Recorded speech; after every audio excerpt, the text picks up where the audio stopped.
தொடர்ந்து இந்நேரத்திற்கான தலைப்புச் செய்திகளை பார்க்கலாம். தமிழக சட்டமன்ற தேர்தல் ஏற்பாடுகள் குறித்து தலைமை தேர்தல் அதிகாரி அர்ச்சனா பட்நாயக் முக்கிய ஆலோசனை. நடத்தை விதிகள் உள்ளிட்ட விவகாரங்கள் குறித்து காவல்துறை, சிஆர்பிஎஃப் உள்ளிட்ட 15 துணை அதிகாரிகளுடன் விவாதம்.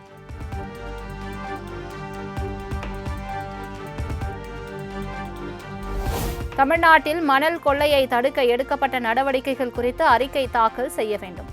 கனிமவள ஆணையருக்கு சென்னை உயர்நீதிமன்றம் உத்தரவு.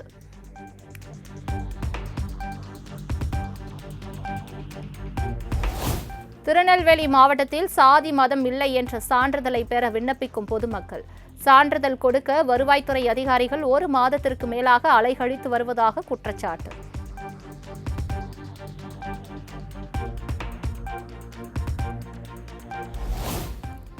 மார்ச்சியா 6000 திட்டத்தின் கீழ் அடுத்த ஆண்டில் ஆழ்கடல் ஆய்வு மேற்கொள்ளப்படும். முதற்கட்டமாக கடலில் 500 மீட்டர் ஆழத்திற்கு மனிதர்களை அனுப்பி ஆய்வு செய்ய உள்ளதாக மத்திய அமைச்சர் ஜிதேந்திர சிங் தகவல்.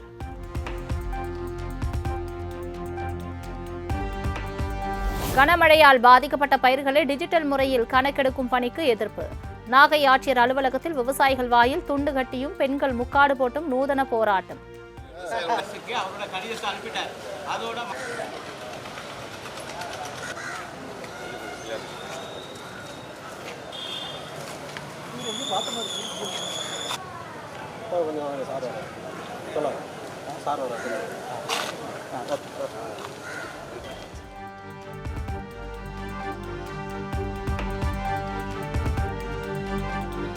இரண்டாயிரத்து 26 சட்டமன்ற தேர்தலில் அதிமுக தனி பெரும்பான்மையுடன் ஆட்சி அமைக்கும் என எடப்பாடி பழனிசாமி சூளுரை.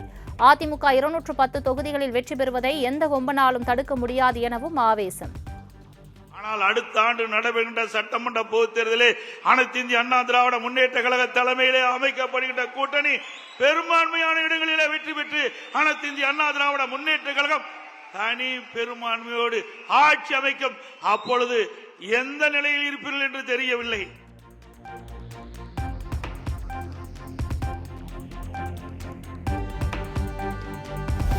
திமுக ஆட்சியில் உடல் உறுப்புகளை விற்பனை செய்து வாழும் துர்பாக்கிய நிலையில் மக்கள் உள்ளதாக எடப்பாடி பழனிசாமி குற்றச்சாட்டு. அதிமுக ஆட்சி அமைந்தவுடன் கிட்னி முறைகேடு தொடர்பாக நடவடிக்கை எடுக்கப்படும் என திட்டவட்டம். உடல் உறுப்பை விற்று வாழ்க்கை நடத்தக்கூடிய ஒரு துர்பாக்கிய நிலை இந்த ஆட்சியிலே தான் பார்க்கப்படுகிறது. ஒரு திமுக சட்டமன்ற உறுப்பினர் அவருடைய மருத்துவமனையிலே இந்த வறுமையில் வாடுகின்ற தொழிலாளிகளுடைய உடல் உறுப்பு கிட்னியை முறைகேடாக பெற்று அந்த முறைகேடு விசாரித்தது இதே திராவிட முன்னேற்ற கழக ஆட்சி. அவள் மேல் இது எந்த நடவடிக்கை எடுக்கல. ஆனா அண்ணா திமுக ஆட்சிக்கு வந்த பிறகு இந்த கிட்னி முறைகேட்டில் ஈடுபட்டவர்கள் மீது சட்டப்பூர்வமாக நடவடிக்கை எடுக்கப்படும்.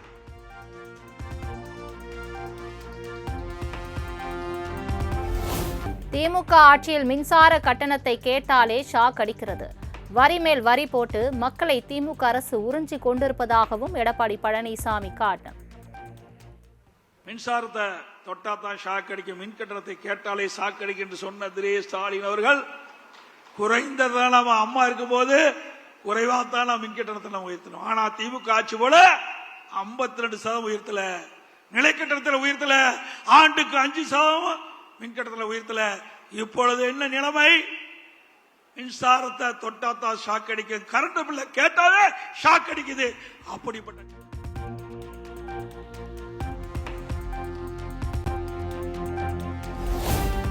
அதிமுக யாருக்கும் அடிமை இல்லை என எடப்பாடி பழனிசாமி உறுதி.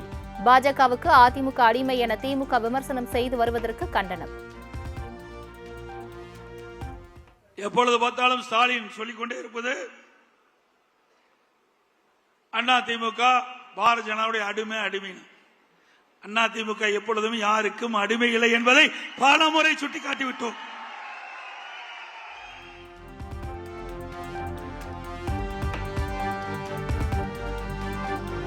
பொங்கல் பண்டிகையை கொண்டாட குடும்ப அட்டைகளுக்கு 5000 தர வேண்டும். தமிழ்நாடு அரசுக்கு எதிர்க்கட்சித் தலைவர் எடப்பாடி பழனிசாமி வலியுறுத்தல்.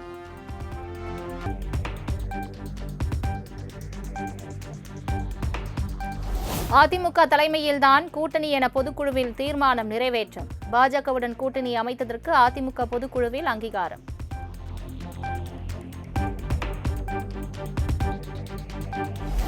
சென்னை வானகரத்தில் நடைபெற்ற அதிமுக பொதுக்குழுவில் 16 தீர்மானங்கள் நிறைவேற்றம். 2026 சட்டமன்ற தேர்தலில் கூட்டணி குறித்து முடிவெடுக்க எடப்பாடி பழனிசாமிக்கு முழு அதிகாரம் வழங்கியது பொதுக்குழு.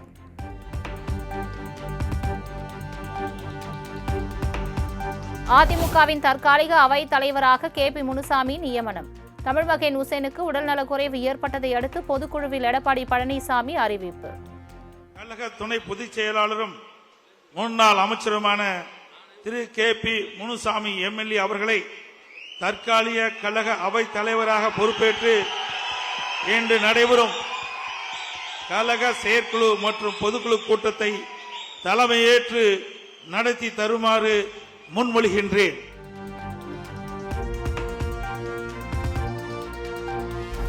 இன்னும் தேர்தலுக்கு 100 நாட்கள் தான் இருக்கிறது. திமுக ஆட்சிக்கு முடிவுரை கவுண்டவுன் ஸ்டார்ட் ஆகிவிட்டதாக CV சண்முகம் ஆவேசம். அதிமுகவை எந்த கும்பனாலும் அசைக்க முடியாது என்ற நிலையை எடப்பாடி பழனிசாமி கொண்டு வந்துள்ளதாகவும் பேச்சு. தேர்தலுக்கு 100 நாள் இருக்கிறது. இந்த திமுக ஆட்சிக்கு முடிவுரை கவுண்டவுன் ஸ்டார்ட் 100 நாள் தான் இருக்கிறது. இந்த ஆட்சி இந்த கட்சியை இன்றைக்கு நிலைநிறுத்தி அனைத்து இந்திய அண்ணா திராவிட முன்னேற்ற எவனாலும் எந்த கொம்பனாலும் ஆட்டவோ அசைக்கவோ முடியாது என்ற நிலைக்கு இன்னைக்கு நம்முடைய எடப்பாடியார் இன்னைக்கு கொண்டு வந்திருக்கிறார்.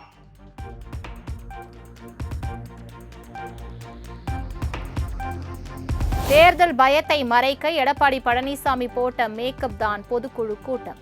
2026 சட்டப்பேரவை தேர்தலிலும் பழனிசாமிக்கு தோல்வியை மக்கள் பரிசு அளிப்பார்கள் என திமுக அமைப்பு செயலாளர் RS பாரதி அறிக்கை.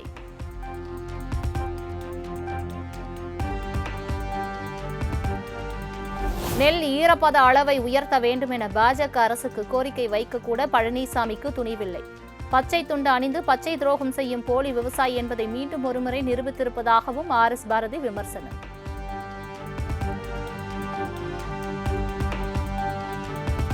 பிரிந்திருக்கும் அதிமுக ஒன்றிணைய வேண்டும் என்பதையே அனைவரும் விரும்புகிறார்கள் என பன்னீர்செல்வம் பேட்டி. OPS TTVயை மீண்டும் NDA கூட்டணியில் இணைக்க அண்ணாமலை முயற்சிக்கிறாரா என்ற கேள்விக்கு பதில்.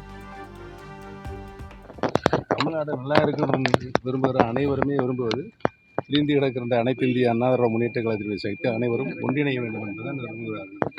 வாங்க போதுமா, வாழ்த்துக்கு நல்லா இருக்கு பார்க்குறேன்.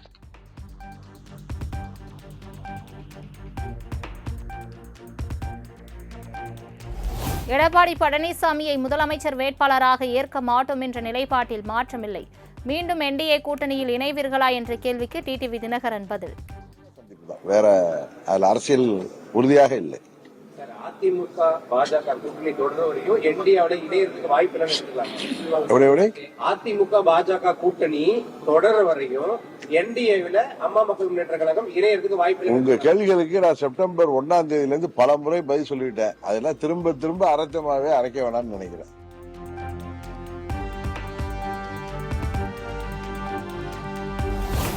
தமிழ்நாடு என்றைக்குமே ஆணவம் பிடித்த டெல்லிக்கு அவுட் ஆஃப் கண்ட்ரோல் தான் என முதலமைச்சர் MK ஸ்டாலின் காட்டம். எந்த ஷா வந்தால் என, எத்தனை திட்டம் போட்டால் என, கருப்பு சிவப்பு படை உங்களுக்கு தக்க பாடம் புகட்டும் என X பதிவு.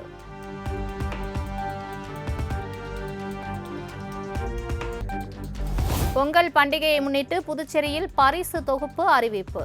ஜனவரி 3ஆம் தேதி முதல் ரேஷன் கடைகள் மூலம் பரிசு தொகுப்பு வழங்கப்படும் என தகவல்.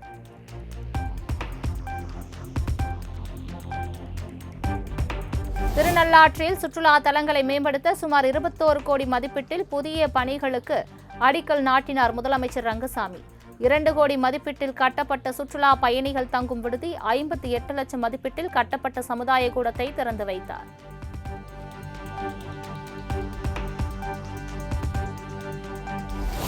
பனையூரில் நாளை தாவேக மாநில நிர்வாகிகள் மற்றும் மாவட்ட செயலாளர்களுடன் விஜய் அவசர ஆலோசனை.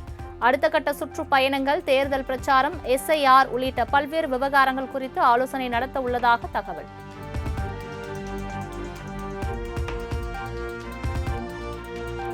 புதுச்சேரி உப்பளம் பகுதியில் விஜயின் மக்கள் சந்திப்பு நிகழ்ச்சிக்கு துப்பாக்கியுடன் வந்த நபர் விடுவிப்பு. உரிமத்துடன் துப்பாக்கி வைத்திருந்ததும் விசாரணையில் தெரியவந்ததை அடுத்து எச்சரித்து அனுப்பிய போலீசார்.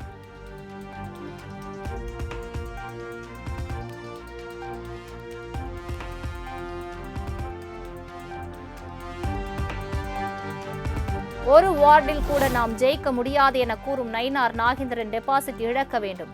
தாவேக நிர்வாக குழு ஒருங்கிணைப்பாளர் செங்கோட்டையன் பேச்சு. புதுச்சேரியில் ரேஷன் கடைகள் இல்லை என தாவேக தலைவர் விஜய் தவறான தகவலை கூறியுள்ளதாக உள்துறை அமைச்சர் நமச்சிவாயம் மறுப்பு. யாரோ எழுதி கொடுத்த ஸ்கிரிப்டை விஜய் படித்ததாகவும் இது அவரது அரசியல் முதிர்ச்சியின்மையை காட்டுவதாகவும் விமர்சனம்.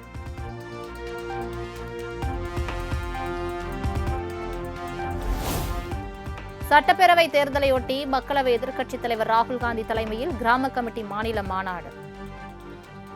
ஜனவரி தொடக்கத்தில் நடைபெறும் மாநாட்டை ஒருங்கிணைக்க தமிழ்நாடு காங்கிரஸ் கமிட்டி சார்பில் 6 பேர் கொண்ட குழு அமைப்பு.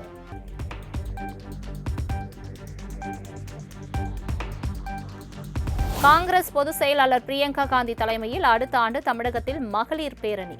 எம்பிக்கள் ஜோதிமணி, சுதா மற்றும் முன்னாள் எம்பி ராணி, அசீனா சையத் ஆகியோர் கொண்ட குழு பேரணியை ஒருங்கிணைக்கும் என அறிவிப்பு.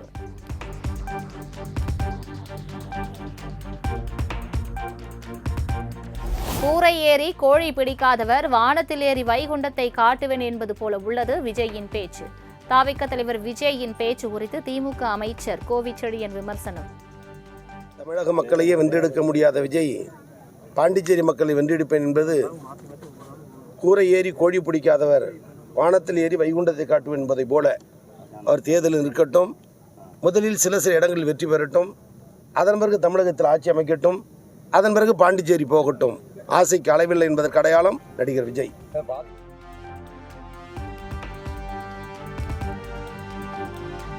திருப்பரங்குன்றம் மலை மீது போலீஸ் பாதுகாப்புடன் மாநில தொல்லியல் துறையினர் ஆய்வு. மலை உச்சியில் இருப்பது எல்லை கல்லா தீபத்தூணா என்பது குறித்து ஆய்வு செய்வதாக தகவல்.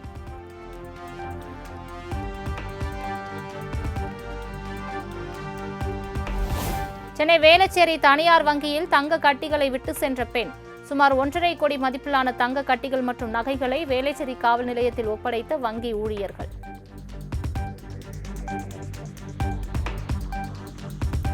கோவை செம்மொழி பூங்கா நாளை முதல் பொதுமக்கள் பார்வையிடலாம் என அறிவிப்பு.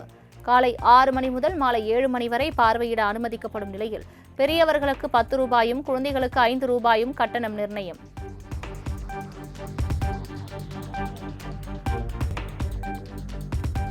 தமிழ்நாடு புதுச்சேரியில் இன்று முதல் 16ஆம் தேதி வரை மிதமான மழைக்கு வாய்ப்பு. சென்னை வானிலை ஆய்வு மையம் தகவல்.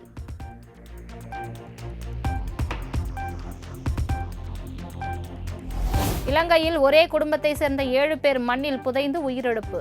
உடல்களை கண்டுபிடித்து கொடுத்த வளர்ப்பு நாய்.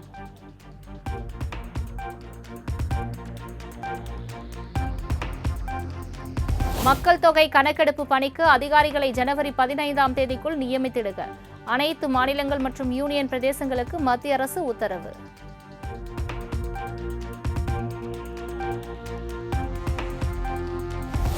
புளோரிடாவில் சாலையில் தரை இறங்கிய சிறிய ரக விமானம் கார் மீது மோதி விபத்து. காரில் இருந்த பெண் காயங்களுடன் மருத்துவமனையில் அனுமதி. விமானத்தில் இருந்த 2 பேர் காயங்களின்றி தப்பினர்.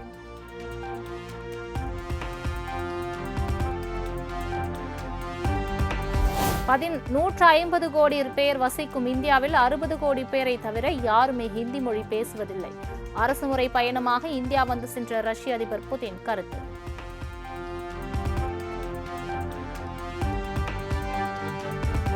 அனைத்து வகை கிரிக்கெட் போட்டிகளிலும் 100 விக்கெட்களை வீழ்த்திய முதல் இந்திய வீரர் என்ற சாதனையை படைத்தார் ஜஸ்பிரித் பும்ரா. டெஸ்டில் 234, ஒருநாள் போட்டிகளில் 149 விக்கெட்கள் கைப்பற்றிய நிலையில் T20 போட்டியிலும் 101 விக்கெட்களை வீழ்த்தி அபாரம்.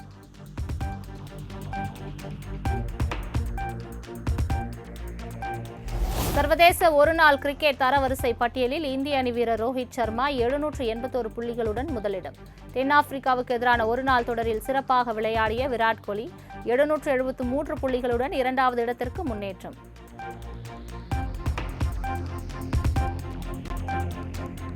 ஒருநாள் கிரிக்கெட் போட்டி தொடரில் 121 புள்ளிகளுடன் இந்திய அணி முதலிடம்.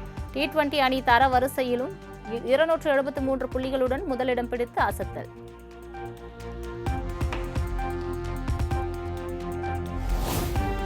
நெல்லையப்பர் காந்திமதி அம்மன் கோயிலில் நடிகர் தனுஷ் சாமி தரிசனம். போர்த்தொழில் இயக்குனர் விக்னேஷ் ராஜா இயக்கத்தில் உருவாகும் படம் நெல்லையில் நடந்து வரும் நிலையில் சிறப்பு வழிபாடு.